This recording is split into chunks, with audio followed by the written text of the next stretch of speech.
The most dangerous man in New York offered her two ways out of a life that was crushing her, and both of them were mercy. And she looked at him across 40 floors of other people's money and said no to both.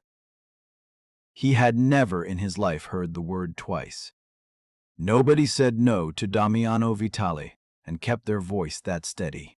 "Then what do you want?" he asked her, and the cleaning woman set down her keys on his desk. Every key to every floor of the building his enemy used to launder a fortune, and told him. He went very still.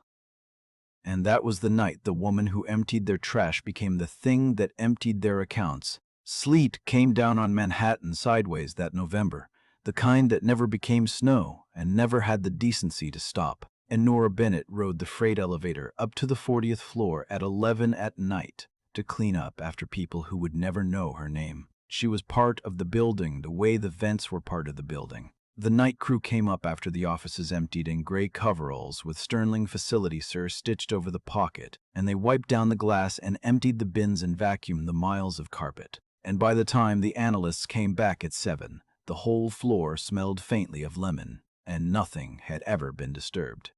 Invisible labor.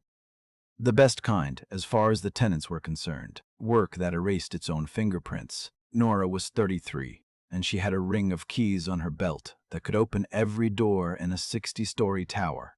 And there was a joke in that so bitter she'd stopped being able to taste it, because 11 years ago the contract to clean this building and 40 others like it had belonged to a company called Bennett Building Services, and Bennett Building Services had belonged to her father. Thomas Bennett had built it out of one van and a willingness to work holidays. He'd employed 140 people, and he'd made Nora do her homework in the back office while the phones rang. And he'd told her that the man who keeps a building clean knows more about the people inside it than they know about themselves. Then he'd made the mistake of doing too well in a corner of the city that a man named Cesare Bruno considered his own.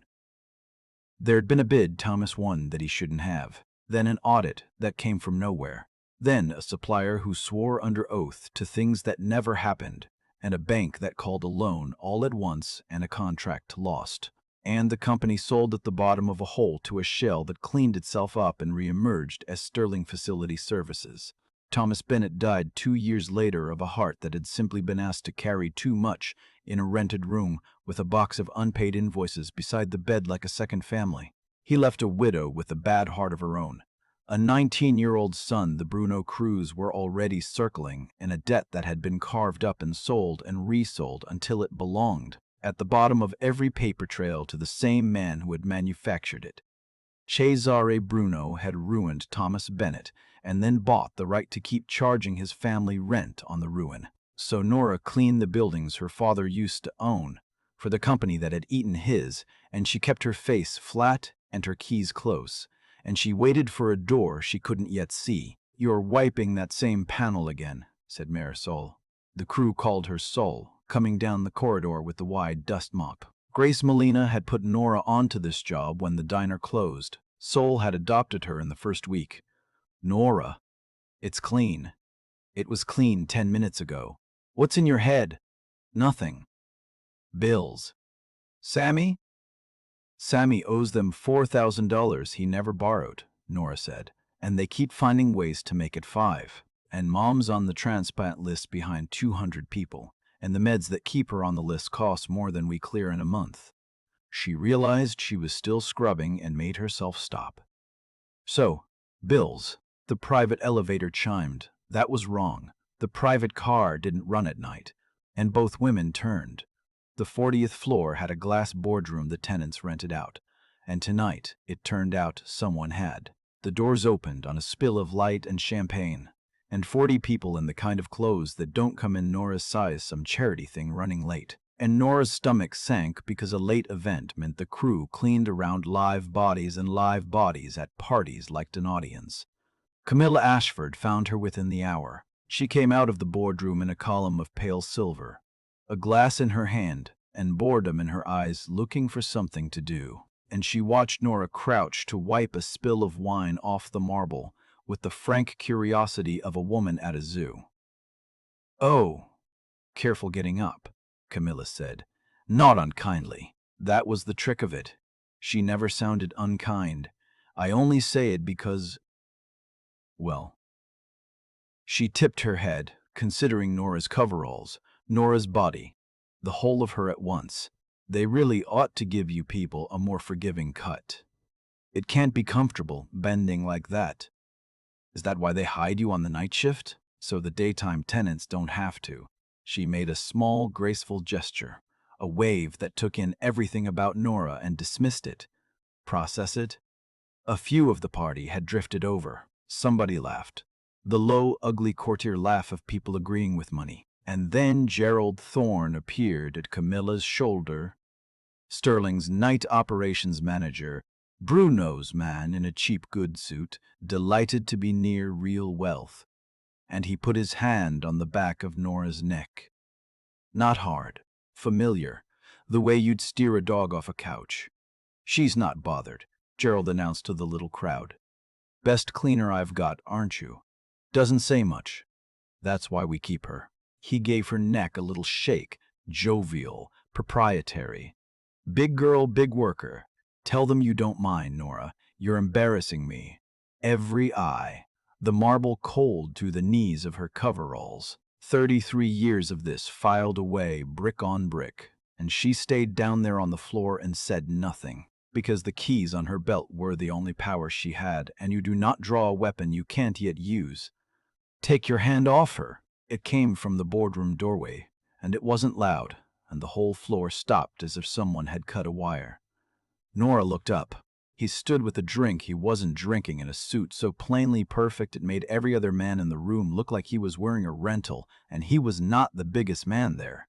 And that was somehow the entire problem. He had the stillness of deep water. People had already begun to lean away from him without deciding to. Damiano Vitale. She'd heard the name the way you hear about the third rail. A thing that runs under the whole city and kills you if you're stupid enough to touch it. Gerald's hand came off her neck. He looked at it afterward like it had acted on its own. Mr. Vitale. Sir, we were only having a little. You had your hand on her. Damiano crossed the marble without hurry, set his untouched glass on a passing tray, and stopped a comfortable distance away, which was worse than close. Put it on her again and they'll set your arm in a way that never quite works right. And every time it aches, you'll think of tonight. That's not a threat. Threats are for men who might not follow through. He glanced at the hand as if memorizing it. It's a weather report. Nobody breathed. Somewhere in the boardroom a string quartet played on to a room that had ceased to exist. He turned to Camilla and looked at her for a long, unhurried moment, and Nora watched a woman who had been effortlessly cruel her entire life discover a colder surface underneath the one she stood on. You do a thing, he told her, mild as milk, where you make a room laugh at whoever isn't allowed to laugh back. It's a talent thin on nourishment. You'll run out. He nodded, once, filing it somewhere. I keep accounts. It's most of what I do. Then he crouched, actually lowered himself to the floor in that suit on the wet marble so that he was level with her. And everything in his face changed, and it was more frightening than the rest of it combined. Your knees in the wine, he said quietly. Get up. Not for them, just because you're done being down there. She stood. He didn't offer a hand, which she'd remember. He let her do it herself. The summons came 3 days later, on sterling letterhead she knew was a lie, telling her to report to the 60th floor at midnight. The 60th floor was Vitale Group. She rode up alone with her heart going and her keys in her fist. He was behind a desk, with the whole sleeting city behind him, and a broad, quiet man stood by the window, doing slow, patient laps of the street below with his eyes. Enzo Marchetti, though she didn't have the name yet.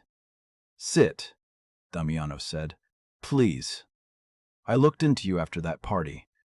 I don't like not knowing who's in my building at night.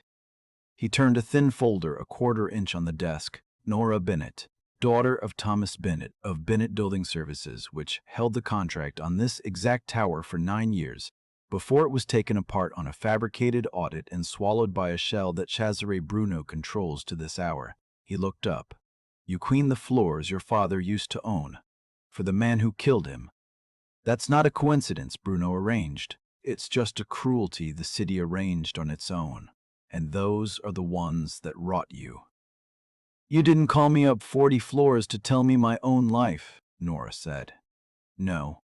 Something moved at the corner of his mouth. I called you up to offer you a way out of it, because I'm about to go to war with Cesare Bruno for reasons that are mine, and I find I don't like the idea of you scrubbing his floors while I do it. He set 2 fingers on the folder. So, 2 doors. Behind the first, I buy the family debt off the vehicle Bruno hides it in, and I burn it, and your brother walks free, and your mother's care is handled, and you never see Gerald Thorne again. A clean slate, a gift, no strings. End the second. Behind the second, Damiano said, and for the first time he seemed almost careful. You take my name. You marry into the Vitale family. Bruno can't touch a debt owed by a Vitale wife any more than he can touch the moon. Your brother becomes untouchable. Your mother goes to the top of every list money can reach, and you would have the protection of the most feared name in this city for the rest of your life. He held her eyes. One door is charity and one door is a wedding, and both of them end with you safe. Choose. The sleet ticked against the glass. Enzo had gone still at the window. Nora Bennett looked at the 2 doors he'd built for her, so carefully, so certain she'd be grateful. Neither, she said. The room changed temperature. Enzo's head turned. Say that again, Damiano said softly. Neither. She stood, because she was done having conversations from below. You've offered me a handout, and you've offered me a cage with good heating, and you dressed them both up as kindness, and I understand you meant them that way, so I'm going to be polite about turning them down. Her voice didn't shake. She'd been waiting 11 years for a door, and she was not going to walk through one someone else had cut.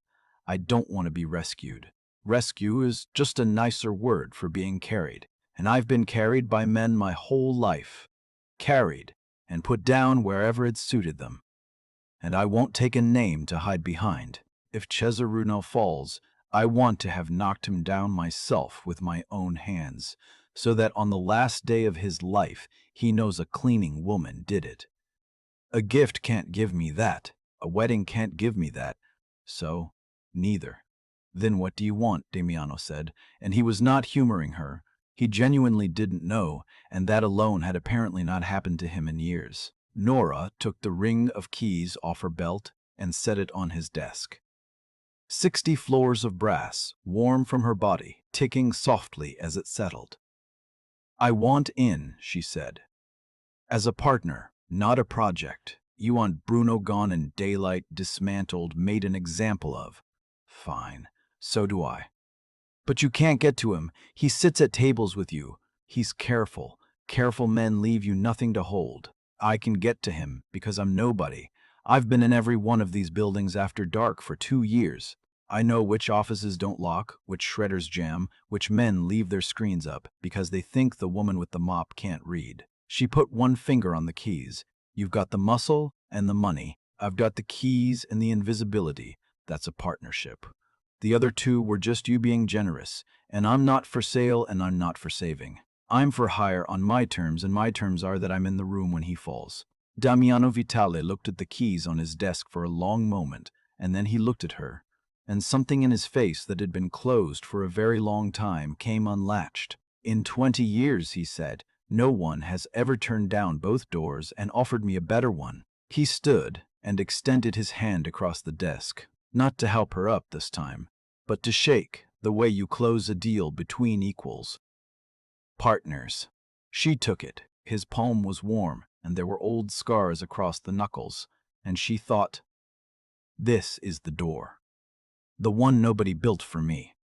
The one I cut myself. The dress was a fight, and she won it, which told her everything about what this partnership was going to be. A stylist named Fabian Cross arrived to make her presentable for the rooms she'd now be walking into, and he circled her twice in a mirrored suite with his lips pursed before he started pulling long, dark, shapeless things off the rack. So the goal with your figure is deflection, he explained, kindly, holding a charcoal tent against her. Vertical lines, a nice long column, something that skims and doesn't cling.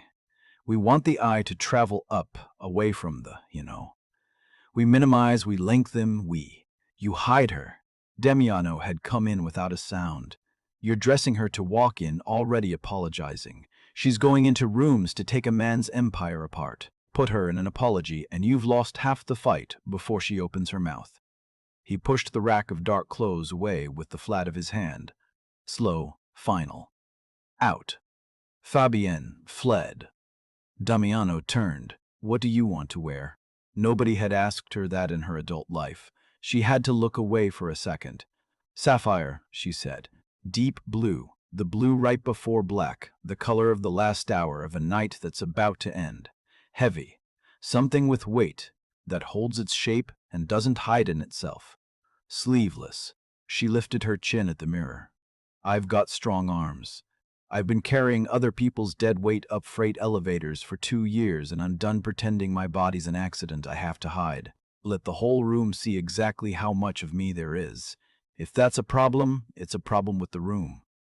Enzo, by the window, took his hands out of his pockets. She learned things about Damiano in the weeks that followed. In the odd hours their war threw them together. She learned that the most feared man in New York couldn't stay asleep, and spent the black middle of the night in the building's empty chapel of a library reading about shipwrecks.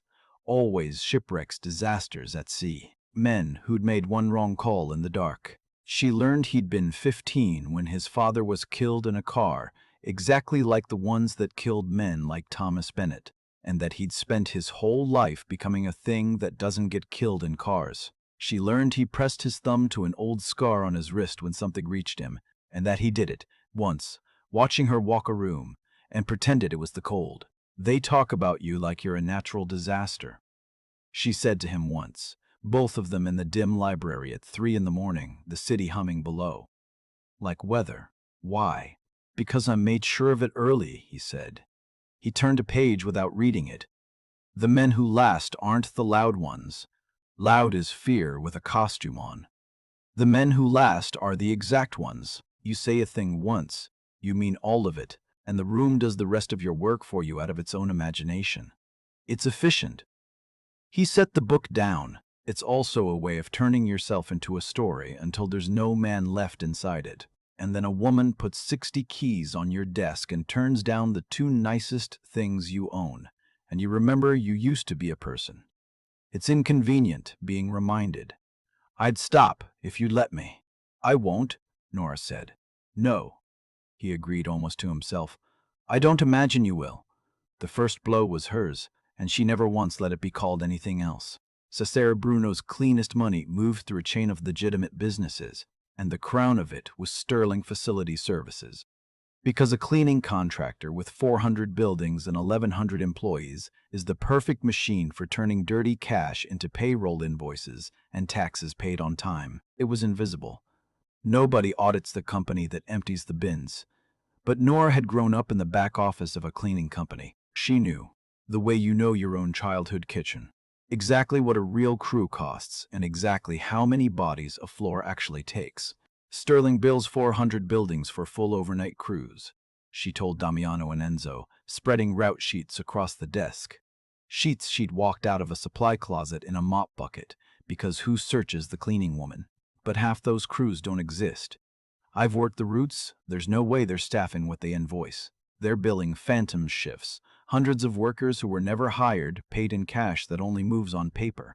So Bruno's dirty money comes out clean as wages. She looked up.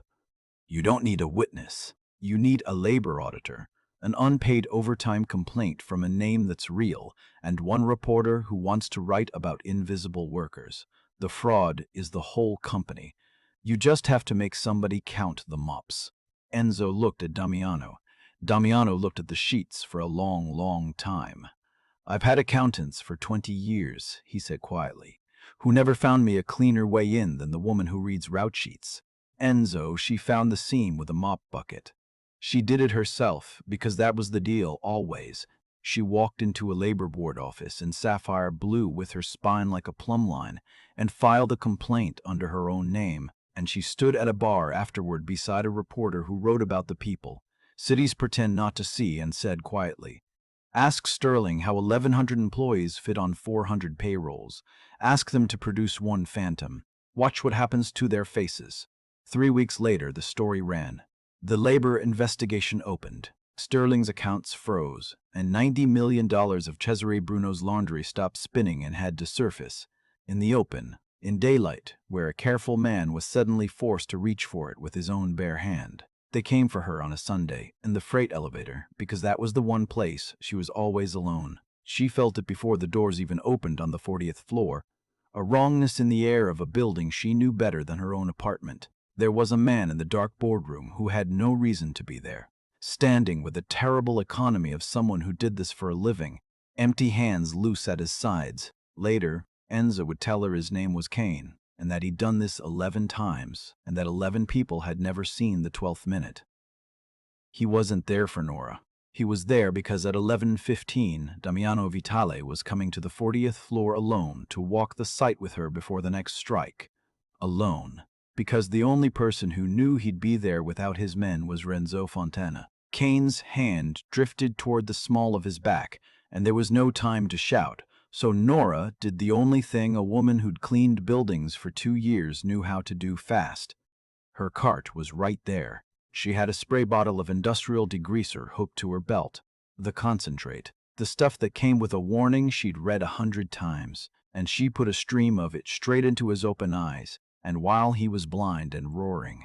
She took the heavy steel fire extinguisher off its bracket by the elevator and swung it with everything 2 years of freight elevators had built into her shoulders. Her arms were strong. She'd been telling people that, and they hadn't been listening. Damiano came out of the private elevator into a nightmare. A man down on the boardroom floor and Nora standing over him, sapphire gone dark down the front, breathing hard and perfectly unnervingly steady, the extinguisher still in both hands. She'd chosen this. She did not look away from what she'd done, because looking away would have made it a thing that happened to her instead of a thing she did, and she was finished forever with the first kind. What happened to Kane in the next minute was fast and quiet and final, and she watched all of it because she'd walked into this world with clear eyes and she would not start lying to herself now. Then Damiano's hands were on her face and they were shaking. The third rail of the whole city, hands going like a boy's, checking her wrists, her throat, saying her name low once, the way you'd say it to make sure the floor still held. He wasn't sent for me, Nora got out. Damiano, he was waiting for you, and only 3 people knew you'd be up here alone. I know. It's Renzo. I know. His forehead dropped against hers, and he shut his eyes. I've known for a week. I needed him to move so I'd have him clean, and I let him move, and he moved at you. And his voice did something she'd never heard from him. A fracture. All the exactness gone out of it. I made myself the bait, and he threw a knife at the one person in this city He stopped. Tell me to walk away right now. Say it, and I'll put you and your family somewhere he can never reach, and you'll never have to see me again. Nora took 2 fistfuls of his ruined collar and pulled him down and kissed him. It was not gentle, and it was not a beginning. It was a woman taking a thing the whole world had spent 33 years insisting she had no permission to want, and his hand came up into her hair, and he made a low broken sound against her mouth, like a man setting down a weight he'd been carrying so long he'd forgotten it had ends. No, she said against his lips. We finish it. Together. And you stop deciding what I'm allowed to survive. That's over. Partners means all the way to the floor. She pulled back to look at him. That's the deal I chose. That's the third door. We finish it standing. Yes, Damiano said, rough. God helped them both. Yes. The reckoning came for Cesare Bruno on a gray afternoon in a plain back office above a laundry on Mott Street, because he was 70 and believed the oldest rooms were the safest ones, and they had been, right up to the hour they weren't. Renzo Fontana was already in the chair when Nora walked in beside Damiano. He'd been there some time. He was still hunting for the easy smile that had carried him through 8 years of Sunday tables. Boss, he said, Damiano, whatever she's told you, you've been Bruno's man inside my house for a decade, Damiano said in the flat, even tone he'd used to send back a cold plate. You handed him my father's routes 11 years ago, and you handed him Thomas Bennett's bid. And when a cleaning contractor got too big for Cesare's block, you're the one who whispered the word audit. You've eaten at my table every Sunday since. Last month, you brought my mother marzipan from the place on Arthur Avenue. The little fruits, the ones she likes. He nodded slowly. The marzipan is the part I keep turning over. Renzo stopped looking for the smile. Nora set a folder on Cesare Bruno's desk and opened it herself. Then she did the thing she'd spent 33 years being told her body had no right to do. She sat on the edge of that desk, took up exactly as much room as she pleased, and looked a killer in the eye until he had no choice but to look back at the cleaning woman. You sent my father's company a bankruptcy notice on Christmas Eve, she said. Did you know that? You probably signed a stack of them. It came the same week you cut the ribbon on a Bruno family shelter, and there was a photo, you in a nice coat handing out coats. She turned a page. Every clean dollar you've laundered through Sterling in 11 years is sitting frozen in a room the U.S. attorney can walk right into, because a woman with a mop bucket counted your imaginary employees. And this morning at 8, Renzo signed his cooperation. She turned another page and looked up. He gave you up before his coffee was cold, Cesare. 9 minutes. That's all you were worth to him. You gave that man 20 years and he sold you in 9 minutes. Cesare Bruno looked at Renzo Fontana. Renzo Fontana looked at the floor, and Nora Bennett watched a careful man understand in real time that his whole world had been quietly taken apart by the two people he'd been far too important to look at. You want me to beg? Cesare said. No, Nora said. I want you awake for every second of it. Awake is the whole point. My father wasn't given a wake. He was given a rented room and a box of your invoices. I'm just returning the box. Salvatore Conti, the old consigliere who had advised the Vitale family for 40 years and had voted against the cleaning woman twice in the early days, rose slowly from the chair in the corner where he'd watched the whole thing, and said nothing, and the standing itself was the blessing. The indictment came down in the spring. 19 counts. Sterling Facility Services collapsed into receivership, and the phantom payroll surfaced in daylight exactly as Damiano had wanted it to. And a careful old man spent his 71st birthday learning the names of the prosecutors who owned his careful life now. Renzo Fontana took his deal, and his 11 years and a name known in that city will say aloud at a table again. Gerald Thorne, exposed in the same audit, went from operations manager to witness to unemployed in a single fortnight. Camilla Ashford married a title in Lisbon and stopped returning New York's calls, which is what New York does instead of a verdict. Sammy Bennett's $4,000 debt that was never his evaporated with the shell that held it. Margaret Bennett got her transplant in June and cried, and told everyone in the recovery ward that her daughter had always been the strong one. The whole family had just been too busy drowning to notice. And here is the part Nora kept for herself. Like a key, she never took the first door, and she never took the second. She didn't marry into safety, and she didn't accept the gift. Instead, with the money she earned, as a partner on her terms, she bought back one thing at the receiver's auction, for cash, quietly. A defunct company name off a list of dead assets, and she had a single old van repainted, the ghost letters sanded down to the metal and brought back up in fresh white so that they read again, the way they had when she was a girl doing homework in the back. Bennett Building Service. She and Damiano married in the fall, on her terms, in her time, after he'd learned the difference between keeping a woman safe and standing next to a woman who was dangerous. She kept her own name.